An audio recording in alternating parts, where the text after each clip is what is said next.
Oh, got the music started again. There we go. All right, so let's start with number 1.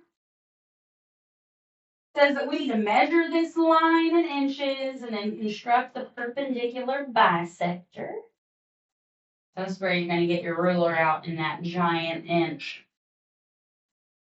So whenever I put my ruler up against this line, where am I trying to line up the ends with exactly? The first line? Yep, that first line on the ruler, the longest one. And it should be right on the outer edge. And it looks like, this is kind of how I would count it. I see that 2 inches right here. So I would go backwards. Here, let me zoom in so y'all can see this a little better. I would say there's 2 inches and it is 1, 2, 3 away from 2 inches. So then I would go to my giant inch and I would see what is 3 marks away from that full inch. So let's see. Here's my 2 inches. Then I go 1, 2, 3. So what would my fraction be? 2, 3, 13, 16. Perfect. 13/16. So it is something inches and 13/16. 1 inch. 1 inch and 13/16. Perfect. Perfect. Okay. So now that's the first part of question 1.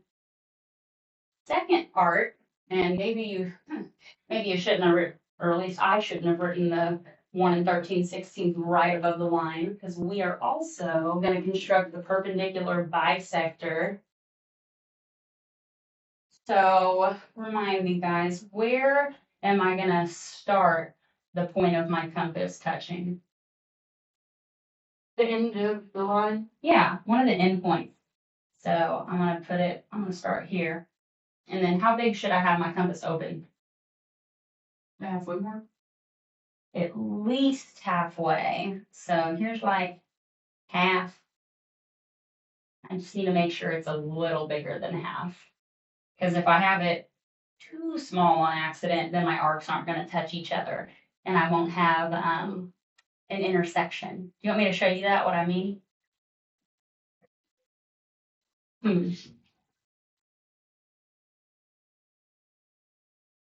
Okay, what's that? Sure. Yeah, that's perfect. That's also perfect. The other thing, so Cheyenne just showed me, it looks like she had her compass opened from endpoint to endpoint. You could do that too, 100%. Okay. So you have a couple options. You either go from endpoint to endpoint on both sides, or if you just don't want it to be going through your words like mine is, you could make it smaller. It just has to be more than half. So like here's if I made it smaller. Show you. It'll still cross in the same spot. See how it goes. It will line up. So we've done it on top, we just gotta do it on bottom now. I'm gonna line it up. Anyway. Oh, gotta be the big one. I'm over here doing this small one. Yeah, so you could do it big like that. But I did it for my fight. So here I'm also gonna do it the small way. I'm showing Cheyenne's way was the whole length, and then the other way that you were talking about, Lexus, would look a little more like this.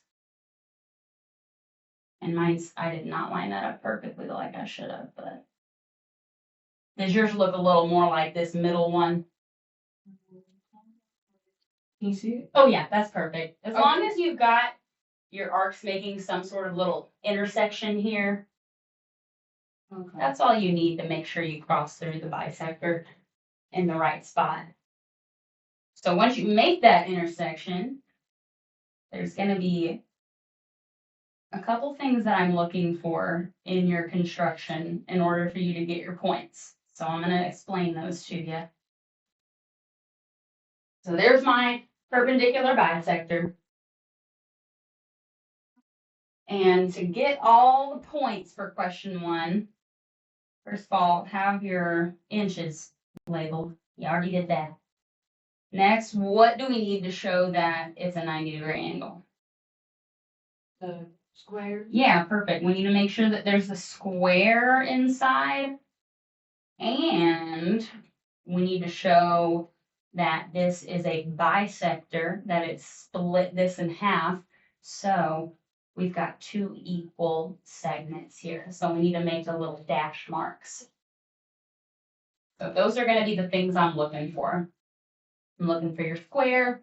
I'm looking for your line going through the intersections you made. And I'm looking for your dash marks. All right. Any questions on number 1, or you guys got that? We can answer any questions y'all have. This is a good day to do it. Okay, let's look at number 2 then.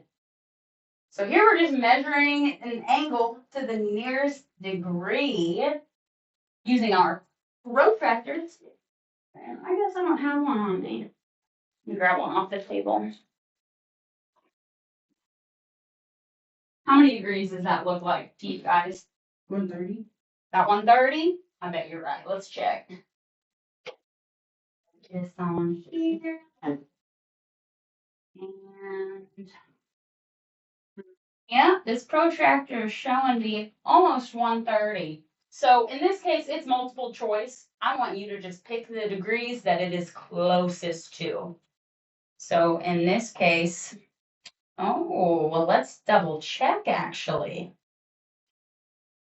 130 degrees. Let's think about which set of numbers we should be looking at here. Whoa. Because if I'm starting here, yeah. If I'm starting here and I'm opening up this way, we have to look at the numbers that start from 0 and increase upward. It wouldn't make as much sense to look at 170, 160, 150, 140, 130. That's if the angle's on the other side, right? Yes, exactly. So if our angle is open the other way, then it would be 130. Okay, that's right. Since it's like this and it's a small angle, we know it's less than 90 because it's acute. 50. 50. Perfect. That is good. Let's go ahead to the next page.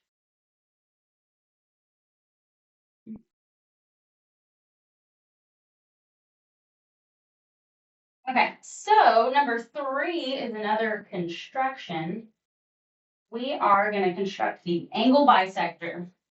So since you can use this on your quiz tomorrow, this would be a really great space to annotate, write directions, write notes, little things that might help you remember what to do first, second, third. What do I do first? You guys remember? Mm-hmm. Didn't you go like halfway?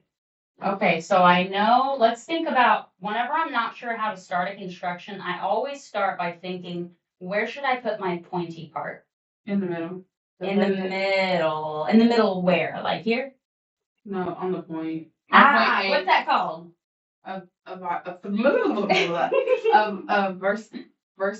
Vertex. Yes, the vertex.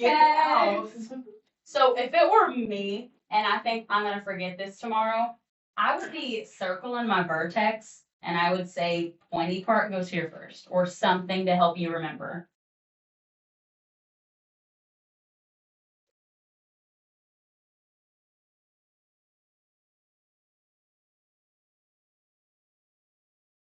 So I wrote step 1, point here first. So here is my point. Now, about how big do I want my compass opened up? Halfway. About halfway, that could work, absolutely. Can it be more than half or less than half? No. Could be. More. Could be. Let's see what would happen if it was more than half. Okay, so what if I had it like really big, like on the midpoint? So I'd have So don't do this right now. I'm just going to show you what would happen. If I made it really big, and then in this case, it actually might end up working. Good there. This is a special case where we could open it up big, actually.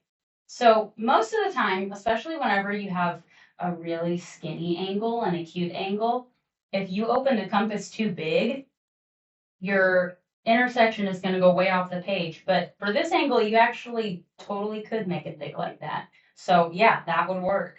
You just make sure that whenever you make that arc, that you have space to put your point for the next steps on here and here. So let's go through that slowly. Step one, we put our point on the vertex. And then we want to make an arc. We're So- making it huge. I'm going to make mine smaller because that's how we've been doing it the whole time. We typically make angle bisectors with pretty small openings. Maybe more like this. So I will put color on the one that is correct.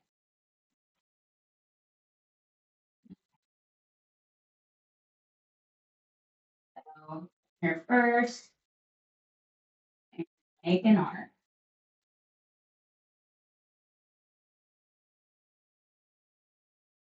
So once we've made that first arc, if you still aren't sure what to do next, I want you to think about anytime we make an arc, we're usually looking for intersections that we make to tell us where to go next.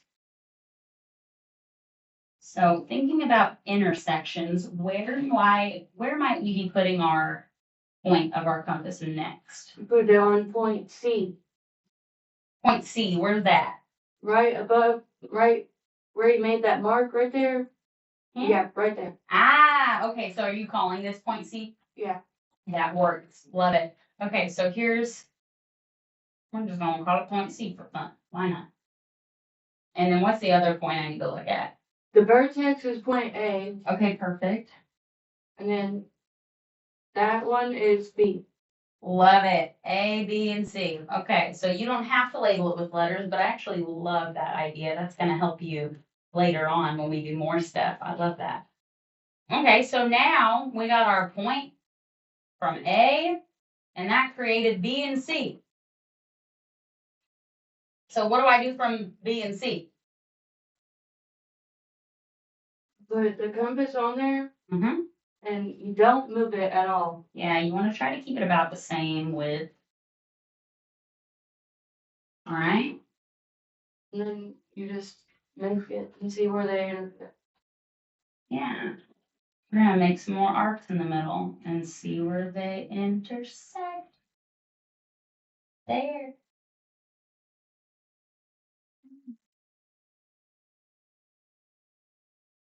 Do we go through it? Do we? What do you think? Okay, now. So we're making an angle bisector, which means we're splitting an angle in half. So what I'm saying is if we have the pointy part at B, Uh-huh. we start at A, right? So pointy part at B, you could start all the way at A if you wanted to. So here's what happens. Watch this. I think that's what I've been doing. Yeah, you could do that. Absolutely. You're still going to get that intersection even if you go to A. If it helps you use A as like a reference point, that would work. Okay, yeah, that's You'll what still I- get the that's same what I've been intersection. doing. Okay, Yeah, if you do that, you'll get the same answer. Does this look like? So, Can you see this? kind of. I can kind of see it. Very far away. So if this shows that this. Yeah, you made an intersection. Looks good. So now, what do I do with that new intersection? With this. With what? What do I do with this third point that we found, that intersection? Make a line through it? Yes. From the vertex to the new intersection, just like that. So that we're cutting our angle in half. Good. So that would be our angle bisector. We have one last step here. We just need to show that these are the same angle measure. You guys remember what we do to show the angles are the same? Put 2 marks for it. Yes, you do put 2 marks. What are those marks gonna look like? The curves. Yeah, those little curves, the arcs. So I'm gonna put an arc in this one and an arc in this one. That tells me that they are the same.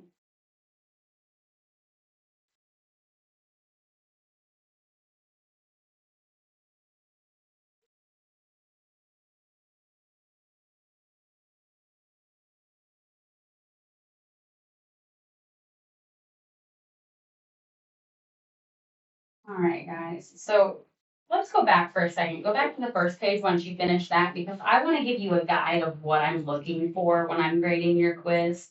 That way you're not wondering. So I made this guide yesterday. Basically, on number 1, this question is worth 3.5 points. And I'm going to tell you where those points come from. You don't have to write this, but if you're curious, here they are. You will get half a point for having those double lines in your answer.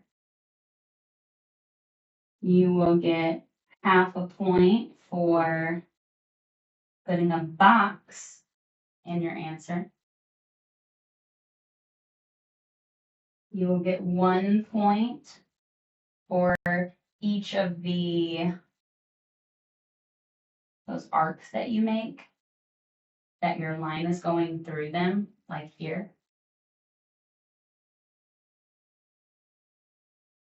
And then you'll get another point for measuring your line correctly.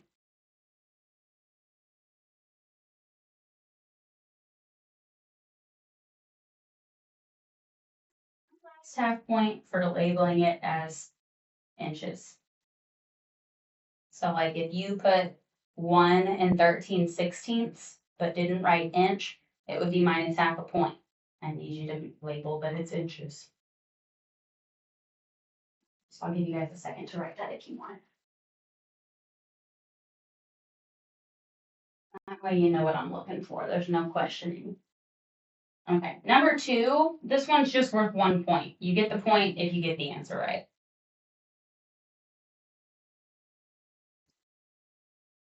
Okay.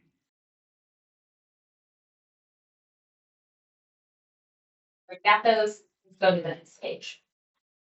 So number 3, here's where your points are going to come from. And by writing down where the points come from, it's also kind of giving you a guide step by step of how to do it. So it would be smart to write these. You'll get 1 point for starting with that first arc. You will get 1 point for after that first arc, making the little intersection in the middle.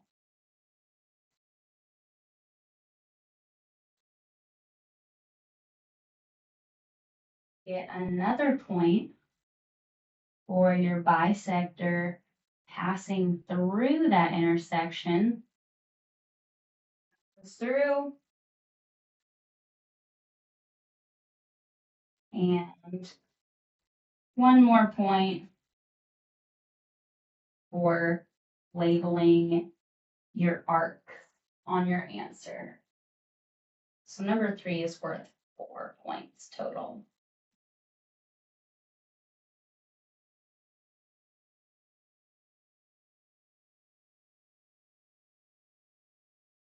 Using labeling.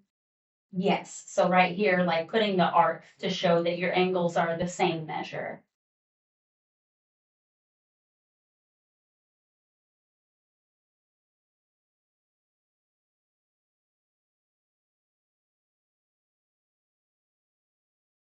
Anybody still need this? Or can we go on to 4 through 7?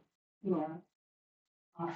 So numbers 4 through 7, we're just solving for x with angles. These are worth 2 points each.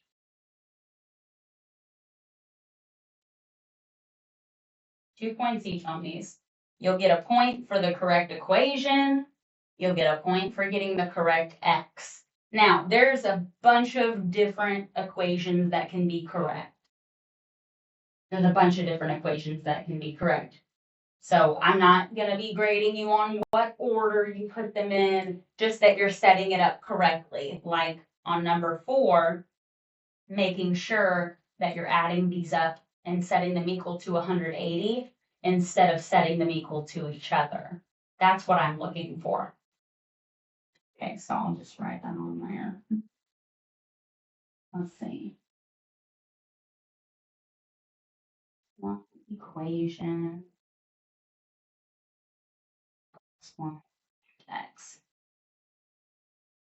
Okay, so let's look at number 4 together. I've got 2 different angles. One of my angles has an x in it that I'm going to need to solve. How would I set up an equation to figure out what this x is? X plus 12 Mm-hmm. equals 147? Does it equal 147? 185. So you would plus 147 equals my 80. Yes, you got it. We just got to get back in the groove. It's been the weekend. So I know that x plus 12 and this 147, when I put these 2 together, I'm going to get that full 180 degrees, that straight angle. So that's what my equation would look like. You could also put the 147 first. Both would be correct. Okay. So, do I have any like terms? I 12 do. and 147. Good. What happens when I put them together? It equals 159. Perfect. I have x plus 159 equals 180. Now on these, I know I didn't give you guys a lot of work room, so if you need an extra piece of paper to write your work, that's totally okay with me. I've got some up here. So what do I do next? Work the subtracting. Yeah, exactly. What's that gonna give me when I subtract 159? 21. Perfect. So I will get x equals 21. And that's all I need. I just need to know what x is. You don't have to figure out the angle measures. And please circle your answers on these, because there's going to be a lot of numbers that I got to look through, and I want you to definitively tell me this is my answer, this is x. Okay, let's look at number 5. First of all these angles, what do I know about their relationship with each other? And what I mean by that, let me rephrase that. In number 4, what I knew about the relationship between the angles was that when I add them together, I get 180 degrees. So what do I know about the relationship in number 5? 287. 287, what? What about 287? Is that what it equals? Well, let's see. I've got these 2 angles. And 287 is one of those angles that's so big that it like wraps around. So I'm gonna go out on a limb. I'm gonna say these are not equal to each other. So are they supposed to equal 360? Mm-hmm. Yeah. Exactly. That's what the man. Yeah, so anytime you have something that looks kind of funny like this, angles around a point, That's a 360. it's a 360 degree. We're completing a full rotation. So I know that this whole angle here, that's 287 degrees. That's 43 degrees. And this one is x minus 116. And what happens when I put them all together? So it'll go x minus 116 Mm-hmm. plus 43. Perfect. Is it equal? Or is it plus Yep. 227?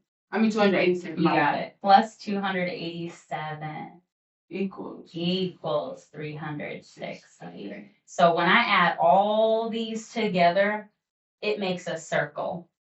Look at this. If this helps, I'm going to zoom it in even more. Let's cut off the long lines of the circle for a moment. the rays. You see how this is one angle, Mhm. this is another angle, this is another angle. It makes a circle. So it's 360 degrees. It's just like little arrows sticking out of a circle.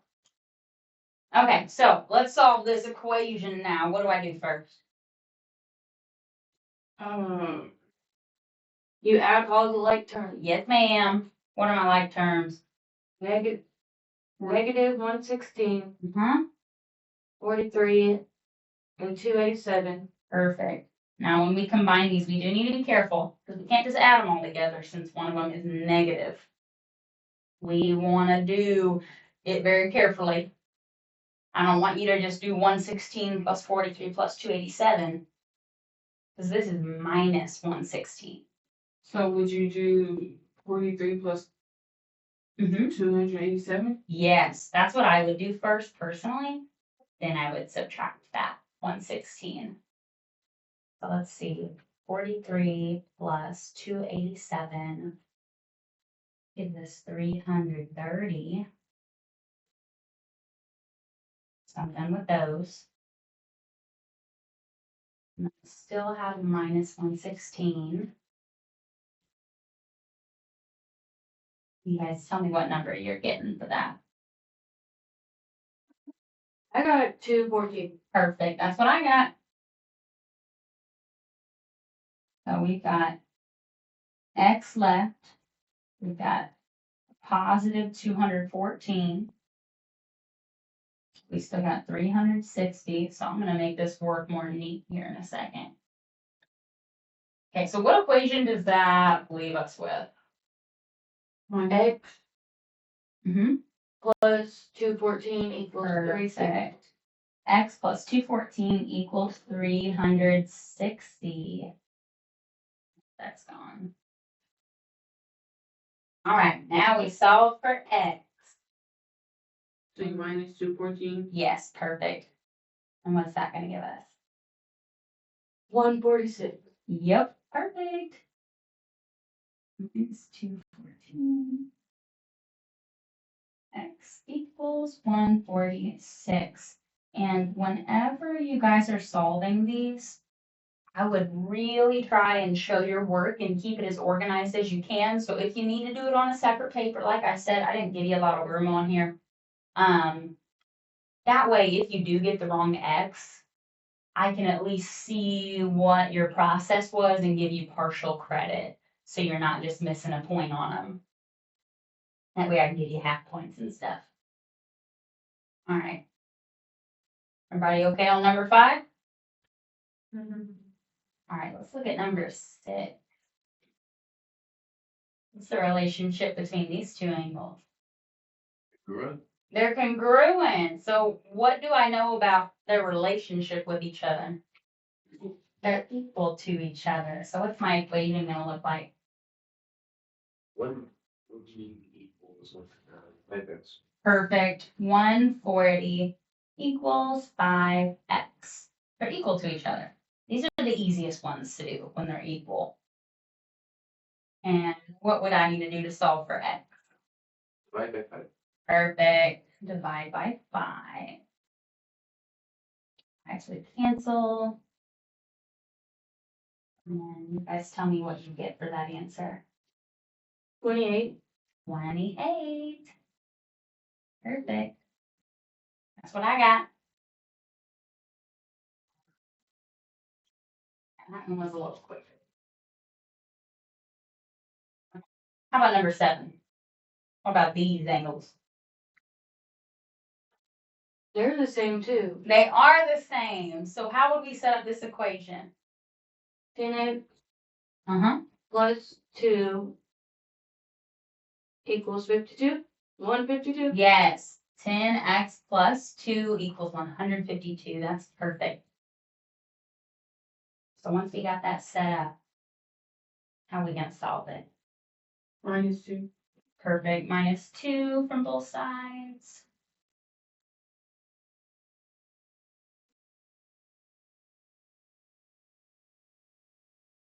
Okay, with 10x equals 150.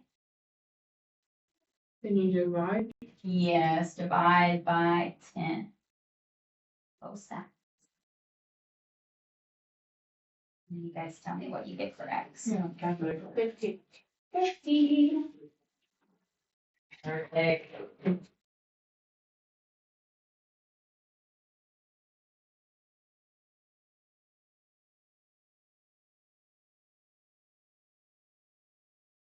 Now, page 3 is all the same type of problems.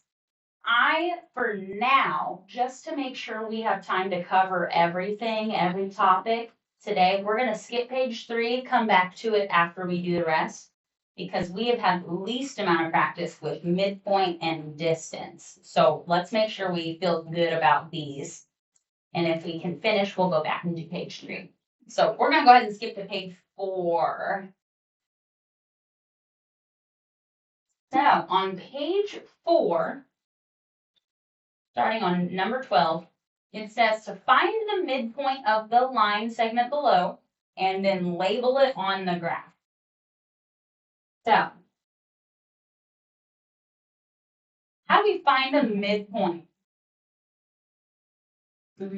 Formula. It's in a minute. Yes, the midpoint formula should be in your notes somewhere. x1 plus x2. Uh-huh. Then you put like the line underneath it. Yeah, divided by 2. perfect. And then y1 plus y2 divided by 2. Perfect. And it's all in parentheses. Has to be in parentheses. So all we're doing is finding the average x and the average y. And that's going to tell us what the middle of our line segment is. So we are not given values to put in this formula. We are just given a line segment. So we need to make sure we can properly identify our coordinates here. So let's name these together. I'm going to start with my top one. For my top coordinate, right up here, what's my x value? 2, 4. Yes, 2 is my x, 4 is my y. Exactly. Just seeing where it lines up. X is 2, y is 4, so 2, 4. Perfect. And then how about my lower coordinate? -2. Wait. Am I right? Let's check. Negative. Okay, we're sorry. Then. Yeah, so let's start with our x. We're going to start at 0. How many are we going back? -2. Oh, so it does go through -2. 100%. That would be our x-intercept if we were talking about algebra. Oh, we're looking for the end point. I was wondering where you were getting -2 until I realized it's touching it. You're right for that, though. So where's this end point hitting? -5. -5 is our x. How about our y? Yes, -3. Good job. So this part is super optional, but I always do it because I will mix things up if I don't. I'm going to label my x's and my y's so I put them in the right place in my formula. Now my x comes first, y comes second.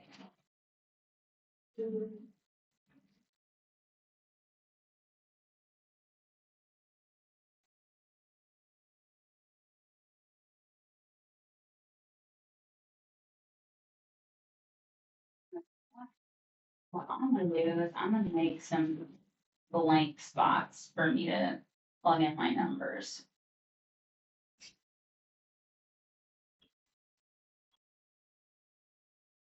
Okay, so in my first fraction where I'm doing something plus something divided by 2. I'm looking for x values. What numbers should I put in here? 2 Uh-huh. plus -5. Perfect. 2 plus -5 for x's. And what am I putting for y's? 4 plus -3. Perfect. 4 plus -3.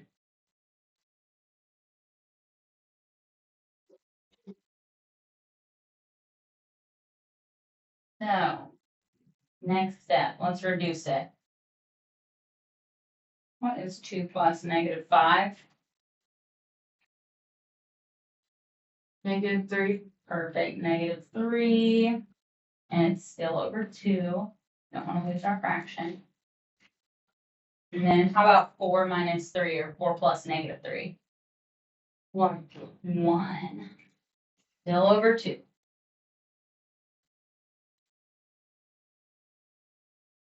All right. And let's figure out what our final midpoint is.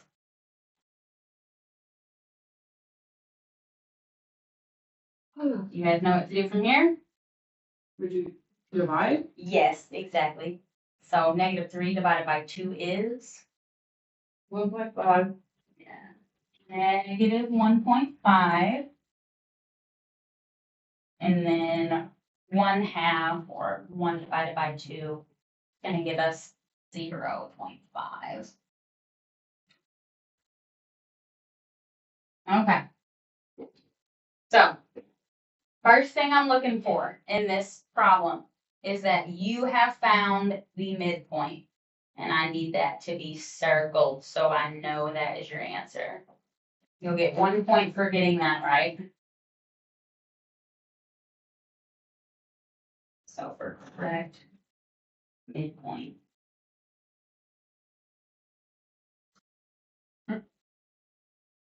You will get another point here for plugging your numbers in properly in the formula. Okay, so basically for putting x in the right spot and y in the right spot. X's and y's in the right spot.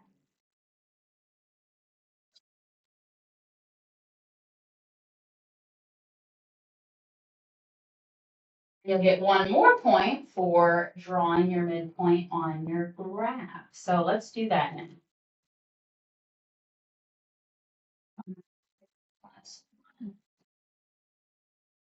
Midpoint on graph. And you don't have to label the coordinate. I just need to see the dot, where it goes. So how are we going to figure out where this goes on the graph? First, you go to the x, and that's the one that goes across. Mm-hmm. You go 1.5. Perfect. So to the left, -1.5-ish. Somewhere about here. And what do I do next? Then the y, you go to the up and down one. Yes. So you go up since it's positive, half of 4. Perfect. So from -1.5 for the x, we'll go up 0.5, which is about half for the y. And if we did our formula correctly, your midpoint should land perfectly in the middle of our line. Just like that. Perfect, perfect. So number 12 is worth 3 points. If you're curious.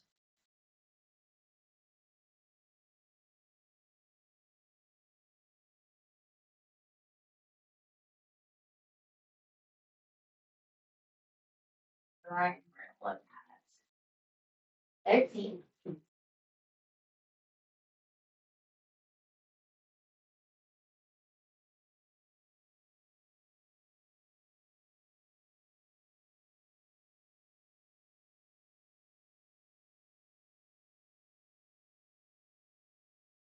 So for number 13, we're just doing the exact same thing. We're finding the midpoint and we're using the given endpoints. The only difference is I'm not asking you to put it on a graph this time. So this one's just worth 2 points. And that's for the same first two I told you in number 12. Number 1, you'll get 1 point for having your X's and your Y's in the right spot, and then another point for getting the correct answer. So I'm gonna write that formula again to remind myself. X1 plus X2 divided by 2. Y1 plus Y2 divided by 2.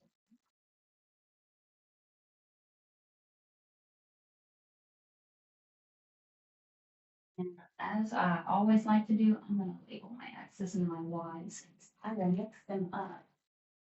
But Mm-mm.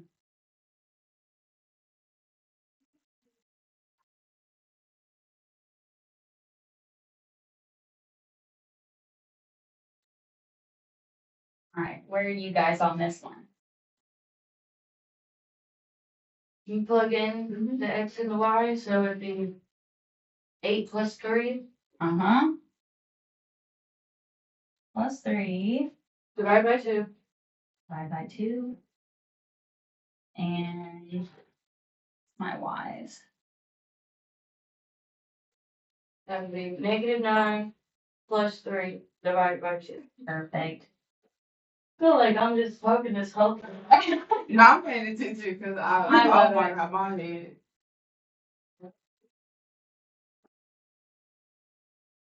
Cheyenne, I appreciate you. I do. I do. It would be really awkward. I'm like Yeah. normally the quiet person, so. Right, and guys, I hope you know, just because you're not talking doesn't mean I think that you're not paying attention. I know you are. I gotta just, pay if it attention. was just me talking up here, it would get really awkward. So I appreciate you speaking. Okay, what do we do from here? Well, first you not subtract, you add 8 plus 3. Perfect. 8, 9, 10, 11. So I got 11 over 2. And -9 plus 3. Is that going to give us? -6. Yes, -6 over 2. We just got to divide. So let's see. You guys tell me what you get. Once you get your answer, you can shout it out. The first one got 5.5 and the other one got -3. Perfect. That's what I got. So 5.5 and -3. That is your answer. And make sure you've got parentheses around it. And I want you to circle it too. Circle your answer.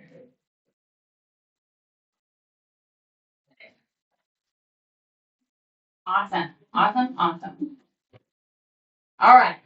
If you were not here on Thursday, this will be new to you.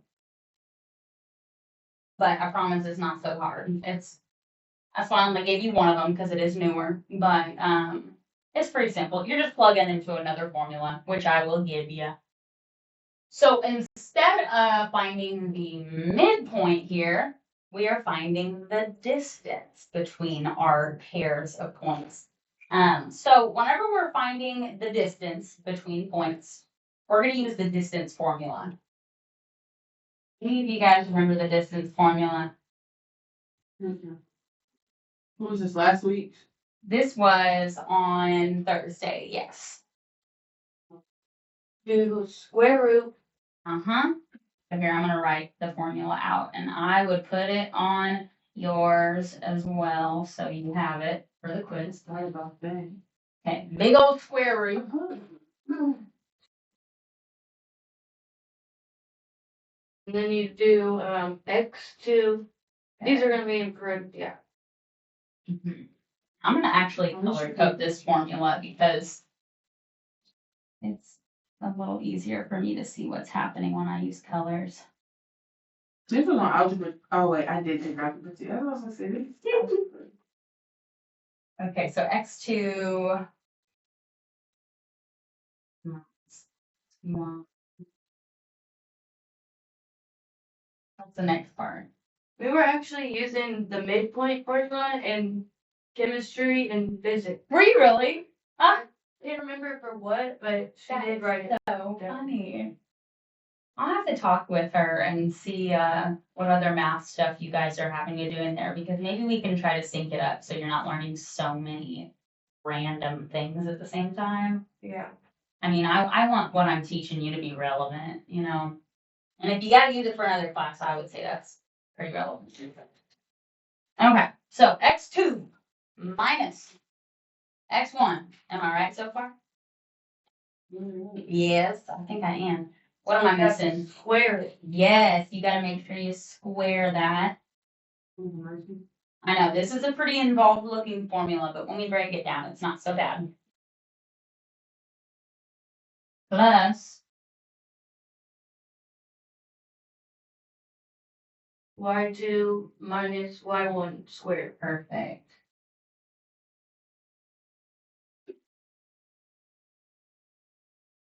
Okay, so x2 minus x1 squared plus y2 minus or y1 squared. Okay, so we need to figure out what our x's and our y's are first. We've been given a graph. Now, these are two different questions, 14 and 15. So we're gonna do 14 first. And again, if you need extra paper, feel free to use it. So let's go ahead and name our coordinates. Which one of these coordinates do we want to name first? Could do that one in A. The top one? Yeah, the top one. Okay, sure. So what would this coordinate be called?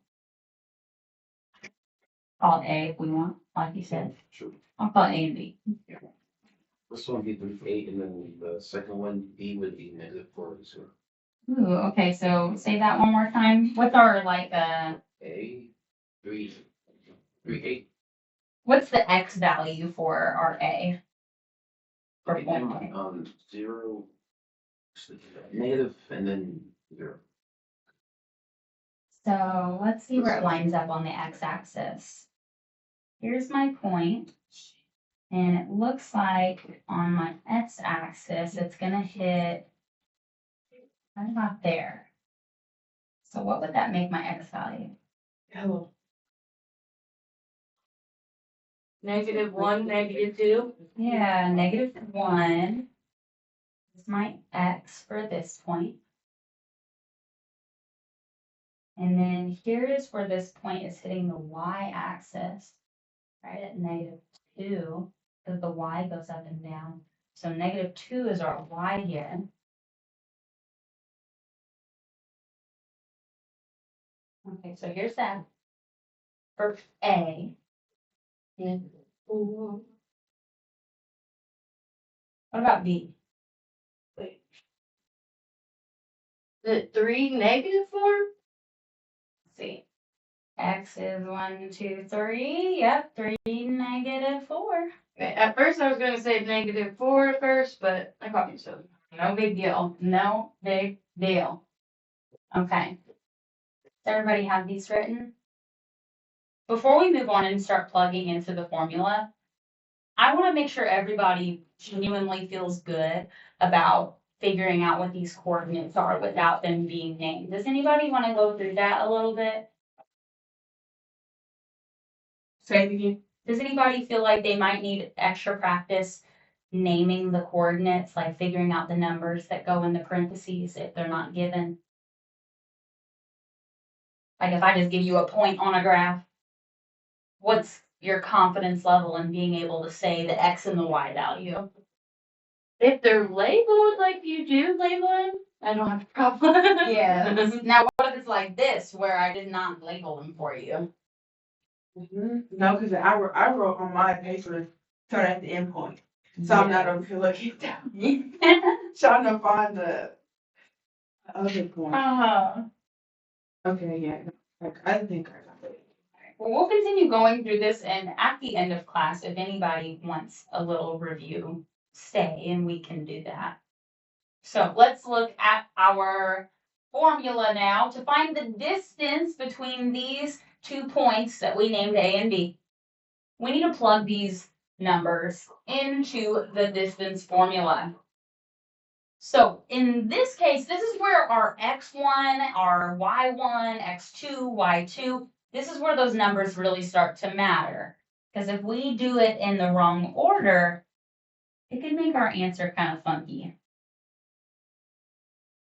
So I'm going to call A x1, B 2. Biggest thing to make sure of is that whatever coordinate has your x1, that's also going to have your y1. Whatever coordinate has your x2, also going to have your y2.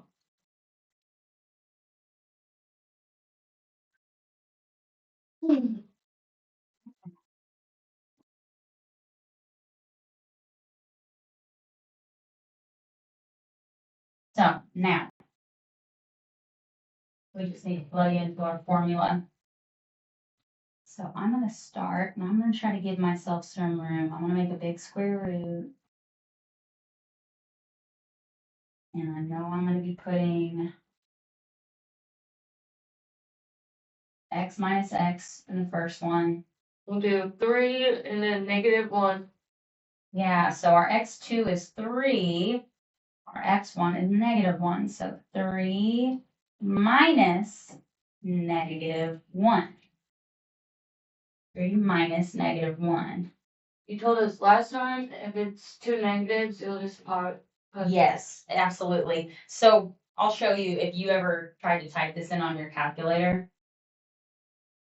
3 minus -1, you're going to get +4. It's the same thing as 3 plus 1. When you have a negative and a minus right beside each other, they cancel out and turn into a plus. And if you don't remember that rule, just type it in your calculator. You'll get the right answer every time. So I'm going to cross this out and say it's really just 3 plus 1. And let's look at our y's. What's my y2 minus y1? What numbers am I writing? -4 and plus -2. Perfect. So -4. What? -2? Plus -2. Wait. Yeah. So our minus- y1 is -2, but remember our formula says that we're doing y2 minus y1. Yeah. So minus -2. And then we could cancel it to -4 plus 2. That makes sense? Yeah. Okay, awesome. I'm gonna cancel it. Okay. So all we need to do is just, once we've got our numbers in like this, we're just gonna do our order of operations, which is up here on this poster. The P comes first, parentheses. So that means we're gonna start by just adding the numbers or subtracting the numbers in our parentheses. Looks crazy, but it's really not. What's 3 plus 1? 4. 4. What's -4 plus 2?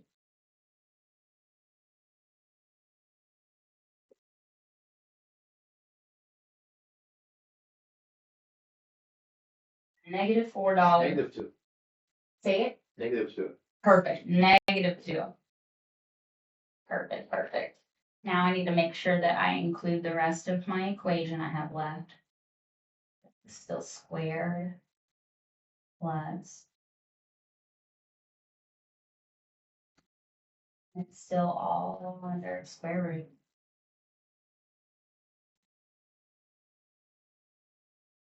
So we just simplified or solved the numbers that were in parentheses. What is the next step in our order of operations after parentheses? Do 4 to the second power. Yes, we're gonna do the exponents. 4 squared, or 4 times 4 to the second power. What's that give us? 16. Perfect, 16. And what is -2 squared? -4. Almost. What's -2 times -2? What happens when I multiply two negative numbers together? You can peek at that little chart over there if you forget. How do you know the exponent's negative though? So the exponent is not negative. Let's have a quick exponent lesson, just in case we forget. Because this is an important concept to make sure you understand very deeply. It is important. So whenever we have, let's see, a number to a power, this x, I'll give you like 2 to the 4th. This x is your base number. And then the a is the exponent. So here's what those do. The exponent just tells you how many times to multiply the base number by itself. So if my base number is 2 and my exponent is 4, say tells you how many times multiply base number. All that this means, 2 to the 4th power, is 2 times 2 times 2 times 2, just like that. So if I have -2 to the 2nd power, what does that really mean? You're doing it by -2.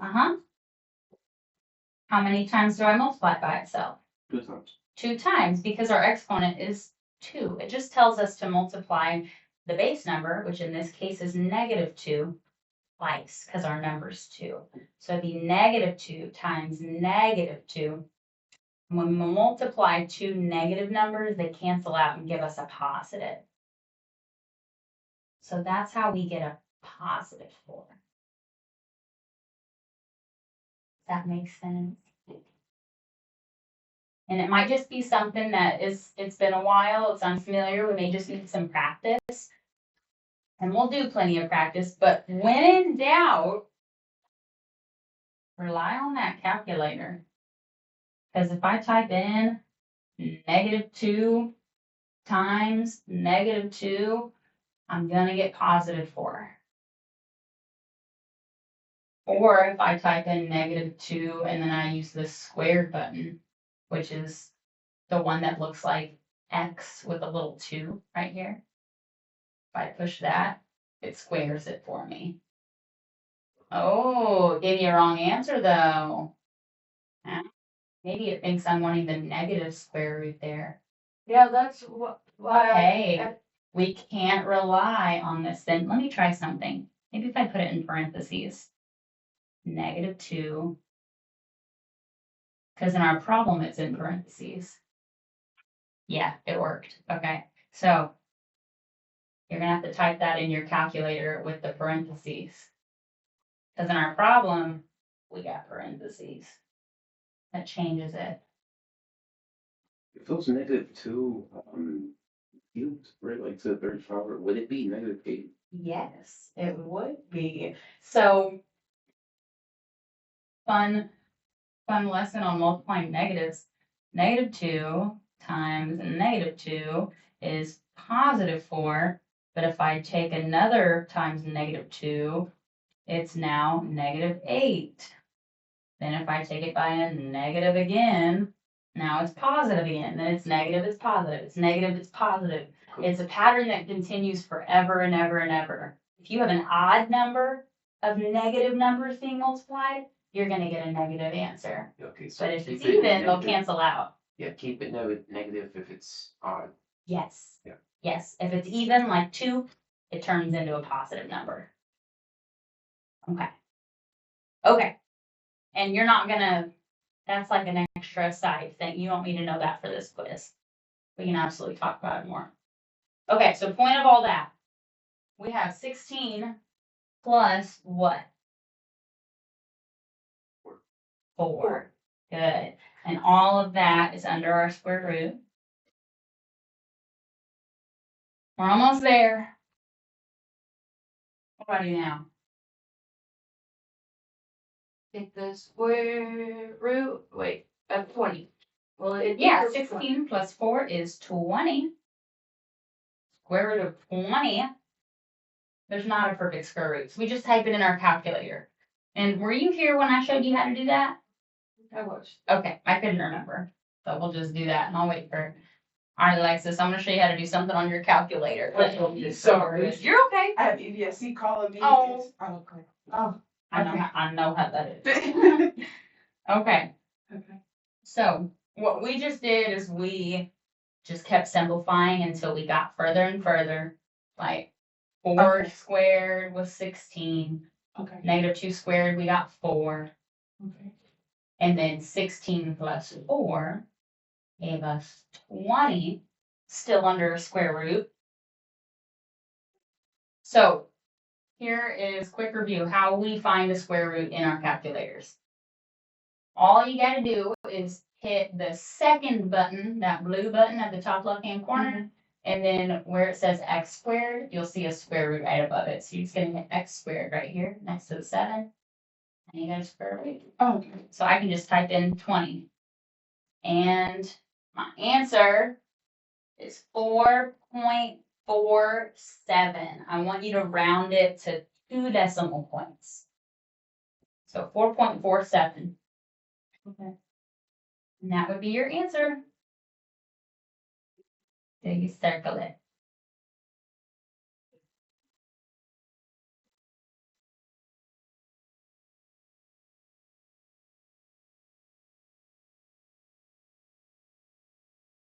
Okay.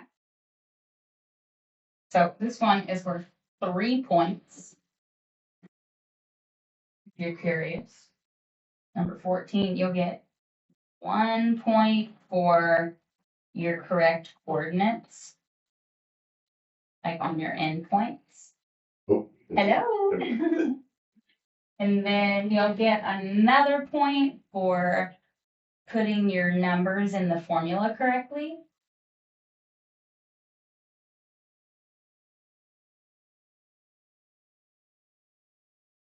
And you'll get another point for getting the right answer.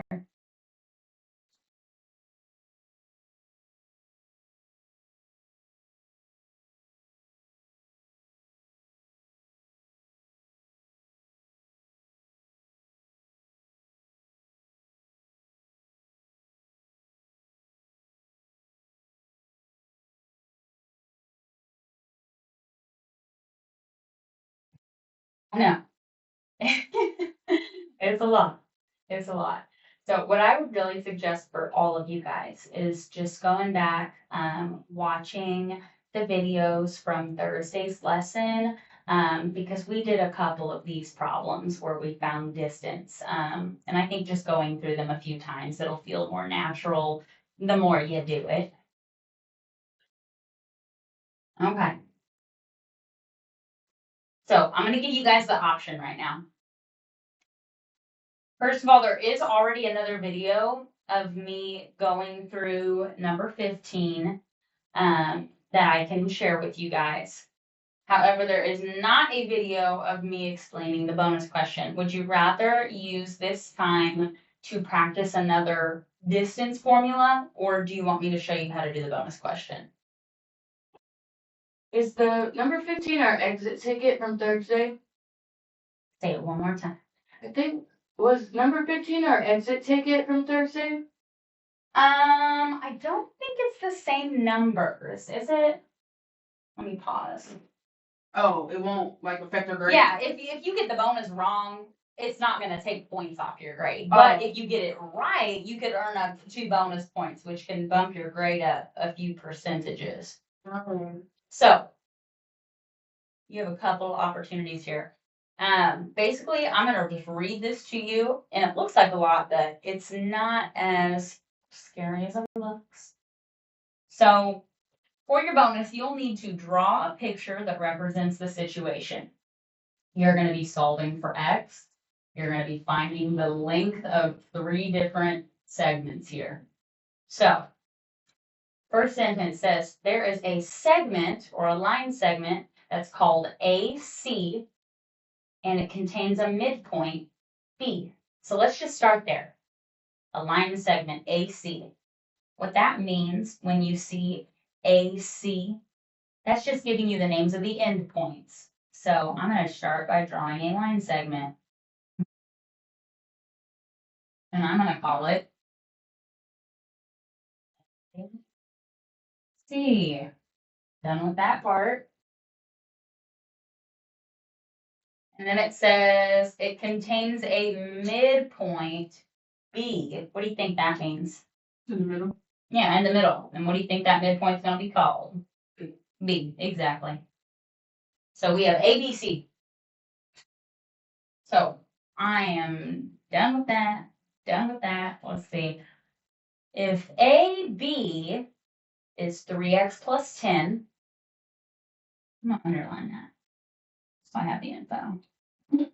And BC is x plus 2.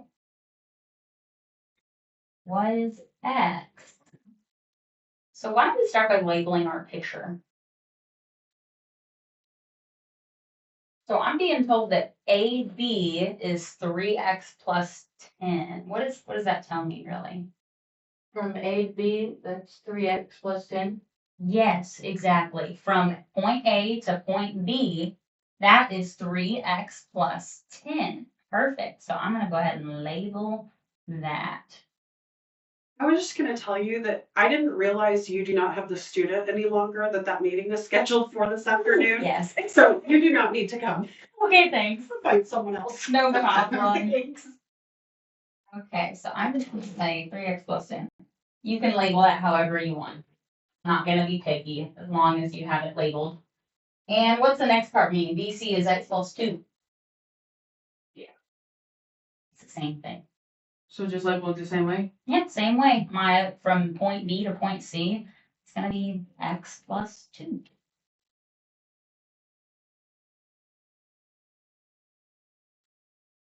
Okay. So we already got a bonus point because we drew a picture. So if we draw the same exact picture on our bonus point, that's just that. That's already a free bonus point. Just drawing this picture. That's a bonus Okay, point. but say we have Yes. a Tuesday. Nope. Okay. Nope, you're just drawing a line. We're Okay. working with segments. So now, what is the value of x? How would we solve for that? So 3x plus 10, right? Uh-huh. Plus x plus 2? No, since it's Or equal. No. Ah, It's 3x plus 10 equals x plus 2. so why are you going to set them equal to each other? You're right, by the way.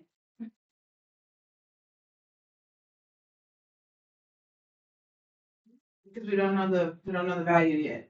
We don't know the value yet, but let's think about all the sentences here. And I want you to tell me to stop when you think it's telling you why you can put them equal to each other. So segment AC contains a midpoint. Ralph. Oh, okay. Why am I stopping? the midpoint means that like they're gonna be the same for both sides. Yes. If Okay. something is in the middle, it's splitting it in half perfectly. So they're going to be the same length. Thank you. So we're going to set this equation up. 3x plus 10 equals x plus 2. Okay, so let's solve for x. So you minus 10. Minus 10. But then again, you can't because it's. You could do minus 10. Could you? Let's do minus 10. It don't matter. It'll work. We might get a negative answer, and that's okay. Oh. Okay. So I took 10 away from both sides. What happens next? 3x comes down. Good. 3x X equals 2 x. minus 10. Yeah, 2 minus 10, what's that? You get -8. Good, -8. Okay, so I still have x's on both sides. What should I do? Would you divide 3x? Well, I can't divide yet until I get all my x's I together. do minus 1x. Yeah, we could do minus x on both sides so that both of my 3x and my 1x are combined. So let's subtract x. That'll cancel. 3x minus x is? Or minus 1x? 2x. Yeah. 2x equals -8. And I am big time running out of room here. This over. 2x equals -8.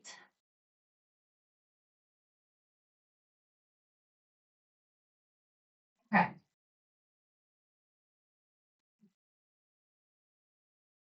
And what do I need to do next? Divide. Yeah, divide. Okay. And that's going to give me what for x? -4. Good. -4. Perfect. So I can go ahead and say x is -4. There we go. And now I would just need to figure out what the length of AB is, what BC is, and what AC is. So, little hint, I would just use the easiest equation that we see here. I know AB and BC are the same. So, if these are both the same length, I probably want to use the easier equation, the x plus 2. Do you guys agree with me? Or are we a little confused? We can talk it out more. So for A to B, you could put x plus 2, or you have to put 3x plus 10. So you could do 3x plus 10 and plug x in to solve for whatever that length is. You could totally do that. But I'm just thinking taking 3 times -4 plus 10 is a lot more work than -4 plus 2.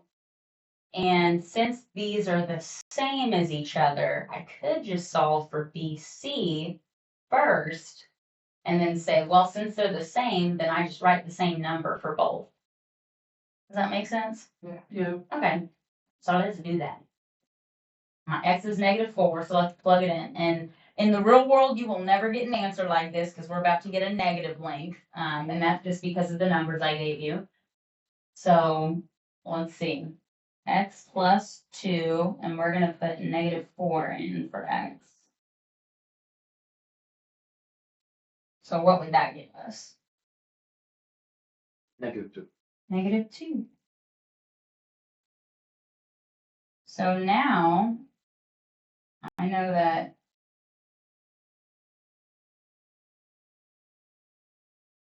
BC is -2, AB is -2. I can fill those in.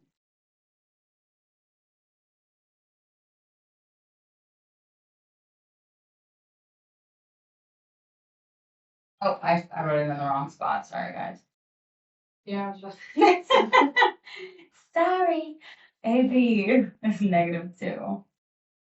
And BC. Okay, now how would I find AC? Or the whole length? Yeah, them together. Yeah, we would just add them together, right? -2 is half of it, -2 is the other half. So if I put them both together, what do I get? -4. -4. Same as x somehow. Doesn't make a lot of sense to me. I gave you a really weird problem where your equation does not make a lot of sense. But that was definitely my fault. So that's how you do that. That's how you do that. So to give you guys some points today on your grade for your exit ticket, before you leave, I'm just going to walk around and see that you guys wrote work on your practice quizzes, and that'll give you a 10 out of 10 for today. And anybody that is in fourth period that is not here currently, your day, what is it, 9? Yeah, day 9 exit ticket is gonna be to fill out all the questions that we did in class today. So, quiz tomorrow. I'm gonna end that.